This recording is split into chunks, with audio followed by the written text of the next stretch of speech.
Ladies and gentlemen, this is Mr. Christopher with Funkatopia. I hope you guys are doing fantastically well. Obviously, we don't do a lot of live interviews, but when we do, it's always a very, very special occasion, and today it is a huge, huge honor. This is a band that I have been following for over a decade when they have appeared on the Funkatopia Best Funk list back in like 2013, 2014.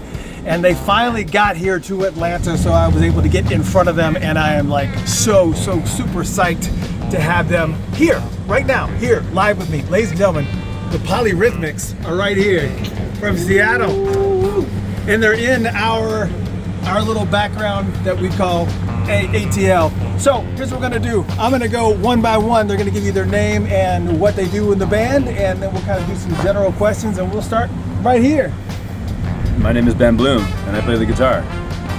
My name is Art Brown. I play the saxophone, flute, and percussion. Grant Schroff, drums. Hi, I'm Jason Gray. I play the bass guitar. Nathan Spicer. I play keyboards. Right. So I think what's interesting here is that is it a prerequisite that you're 6 foot whatever to be in this band? Is that like the first thing? Well, it is to be in the interview, I think. Yeah. Let the other guys, short I'm guys not 16. I'm only 5'9", so. See you guys later. You see, I'm 5'11", but I just feel I'm like crazy short with these guys. But so listen, I actually had a list which is amazing to me because I was kind of looking back to kind of look at our history, which you may or may not follow. But in 2014, you guys' band Live from the Banana Stand was on the Best Funk list of Funkatopia. Then you guys did it again the following year in 2015 and landed on the list with Octagon. Then in 2017 with Caldera, and then in 2023 with Filter System. And I will tell you that this album that you guys have right now, this brand new album, Life from Below, is going to be on the 2025 Best Funk album. So you guys will definitely be on it because this album kills. Right. So I don't know who wants to be like the main spokesperson of this, but kind of give us a little bit of an idea of like, what was the theme or thought process with this particular album, this brand new album that you guys have? Or anybody want to talk a little bit about this new album and what people can expect?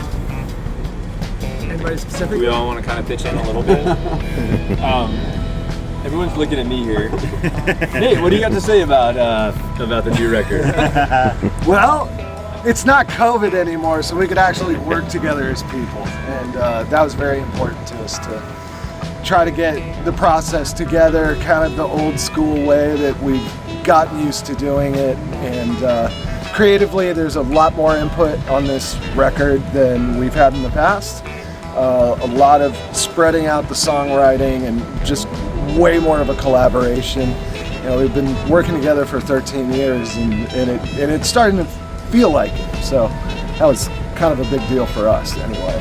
Yeah, I definitely felt that way for me too. There's a lot of collaboration and also a lot of ideas that were really small in the studio that really we actually took the time to kind of write them while we were recording them. So a lot of other ideas and records we've had in the past, things have been a little more fully formed, or we've had a chance to all get together and write music, then record. But this, we're kind of doing it all at the same time. I think that was another really kind of something a little different about this record. And then the last thing that I'll say with collaboration is having Adrian De Leon on this record was a big departure for us and something that we were really excited about.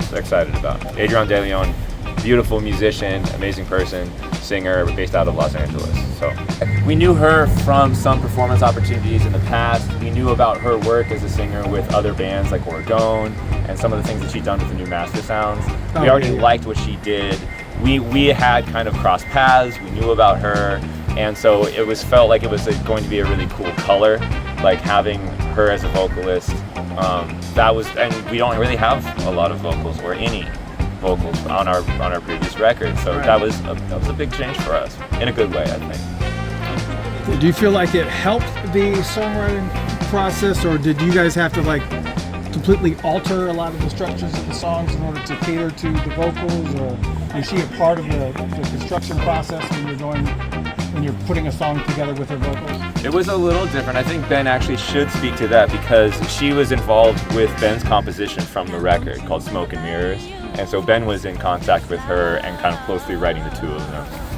Yeah, on this, most of our records, like when we go into the studio, a big sort of, especially at this later period of our band where we put out a lot of music and started kind of from an Afrobeat sort of influenced project, primarily.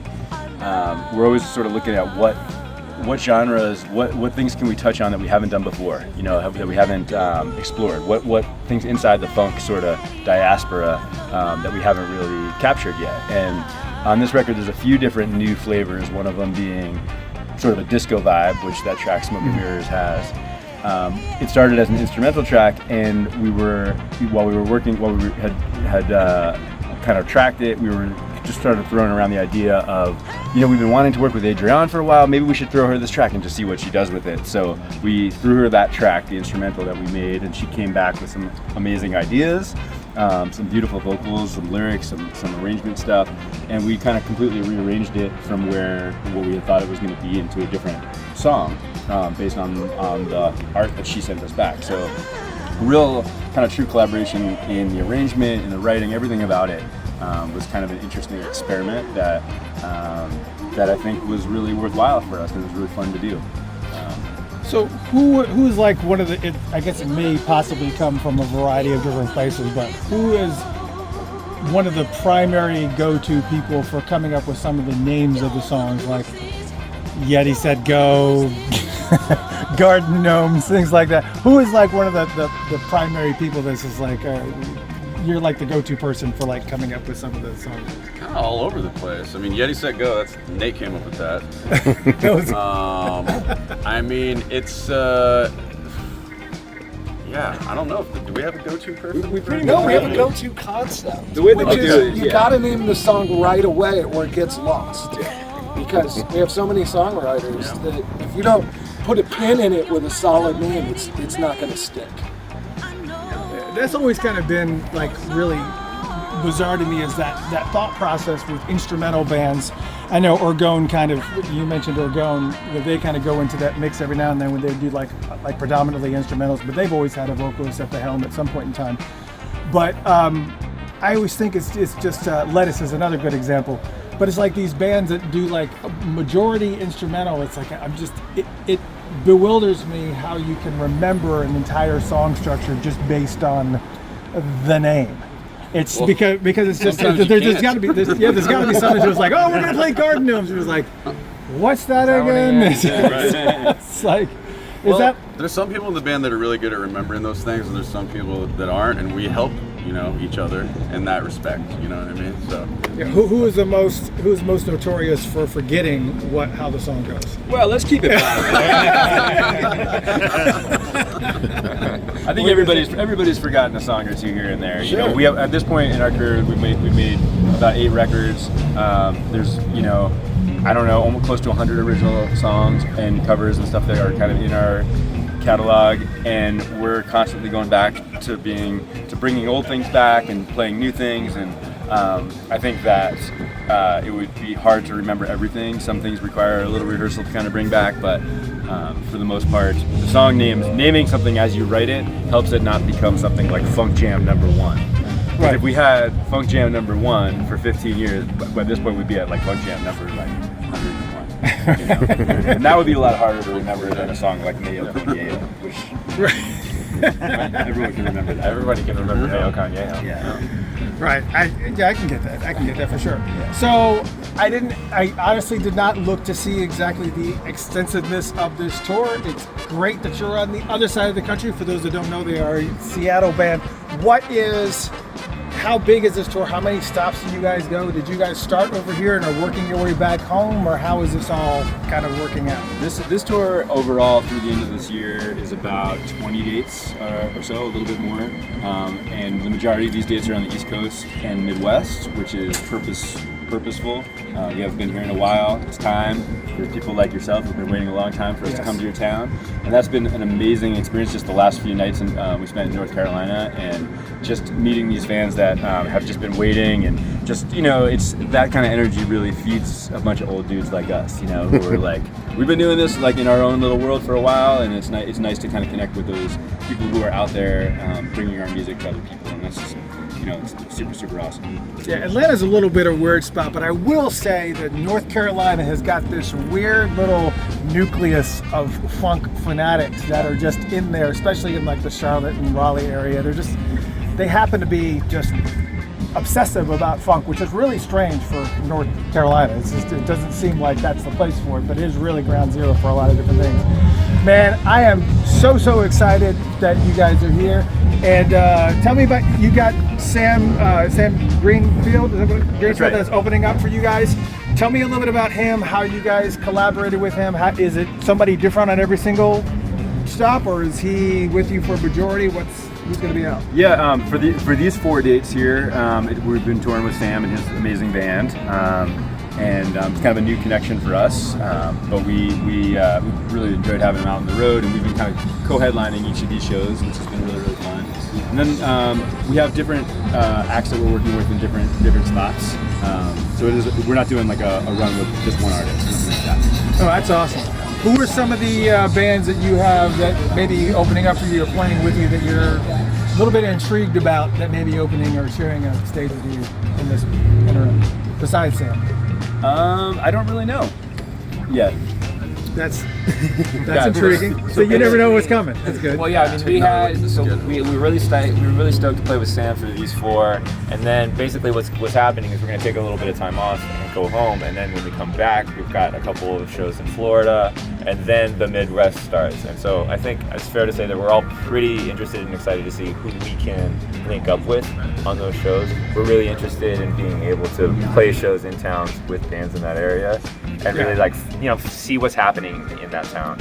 And so I think the majority of these shows after the ones with Sam, the East Coast shows, the Midwest shows, it's all going to be local support.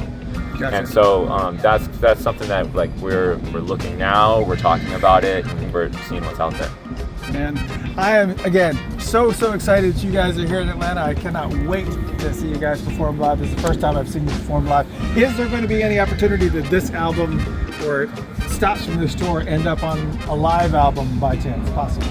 We do record pretty much every show, okay, that's good. And at this point, there's a lot of music for us to kind of dive through. But yeah, if we can all make some magic together here on this run, then maybe there'll be some magic that ends up on a record from this run. That's kind of the way it goes. And that actually leads to a great question: is that, what albums are you pretty much pulling from every single album in the discography, or? We try to.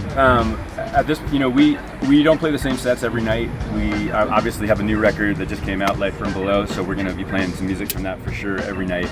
And that's kind of really the only kind of rule that we have in writing some set lists, is that to make sure that we're touching some new material in there. But fans coming out to our shows night after night are going to see a different set each night, and they're going to see music from all of our records. And with us on this tour, we brought a lot of vinyl. We brought as many records as we could to these places, because we know a lot of these markets haven't had a chance to buy Libra Stripes or Filter System or some of these other records, or Octagon, like you had mentioned. And actually, Libra Stripes is I think that actually preceded the Banana Shit, because I think that it was like 2000. Was that 2012? Was it? Time is a construct. Yeah, I know, but because I think actually Libra Stripes was actually the first one that ended up on the best one. Was it? Yeah, I think so. So that means you guys have been on the list 4 times, and then this year will be 5 times. So that's pretty amazing. Yeah, right. So before we go, anything you guys want to tell your fans before when they come to the show, as far as anything to look forward to, or anything you want to shout outs or anything you want to do before we go? Nick, start with you. Shout outs, things I'd like to say to fans. I don't shake hands. I prefer a fist bump. That's good. Yeah, that's nice. I'll plus one on the fist bump there with Nate, and just thanks for showing up. All the response has been super great so far on the road. We love y'all. Yeah, I would say thank you mainly, and I've been kind of surprised how many requests we've been getting recently. People yelling out names of tunes, especially some old ones. So we might do it if you yell out the tune, maybe. Yeah, I mean, it's all kind of in the same line, but I don't think it can be stated enough that we really can't do what we do without you and without your support. And it really is the love is kind of a two-way street. So everything that you're feeling for us, we feel it right back, for sure. I mean, these guys said it so well. I just want to say that we're super grateful for all of our fans that are out there. The ones screaming song titles and all that stuff is just amazing, and we're definitely more likely to play those songs if you bring us some weed. Yeah, and one of the merch is a lighter too, they're pretty inexpensive too, $3 for lighters. Ladies and gentlemen, the one and only the Polyrhythmics, and they are actually going to be touring. They could be touring someplace next to you. And what's really cool, brand new album on Spotify. Actually, what's better, you can check it out on Spotify, but please make sure that you buy it vinyl, because Spotify, as far as like reimbursement for bands, sucks. So please buy the physical merchandise at one of the shows, or buy the physical merchandise on the show, which is polyrhythmics.com, right? That's right. Polyrhythmics.com. And definitely check the schedule, because they're most likely touring in your area. Ladies and gentlemen, the one and only, the Polyrhythmics. Yes, yes, yes, yes.